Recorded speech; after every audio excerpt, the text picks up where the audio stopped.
A time that God had asked me to be brave was when I first became a mom.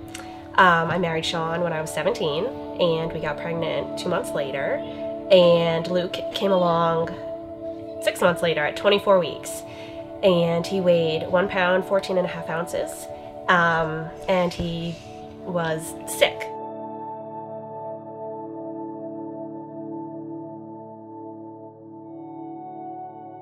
The doctors tell you that, they're going to catch up eventually, that, once they reach 1 or 2 years old, that they're just going to be like any normal child.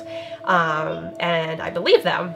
And so when Luke came home and we met with one of his first therapists, and she told me that Luke may not walk until he's 5, I flipped the handle and I just couldn't believe it. But Luke is 9 and he's going to be just about 10 when this video airs.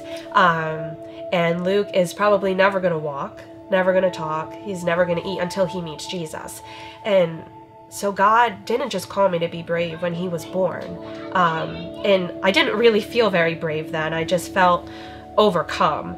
And I still believe Jesus' promises, and I relied heavily on them because I couldn't do it any other way.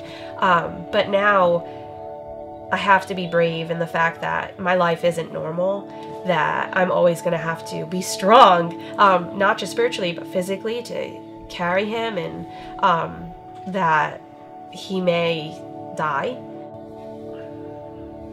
I still wanted him, and it was so worth it. But heaven is going to be such an upgrade, and I think that as moms, we just need to remember that we really are all disabled, and our children are all imperfect, and it's hard to be a mom. It's the hardest thing I've ever done, and I am so weak at it. But Jesus says that my power is made perfect in your weaknesses.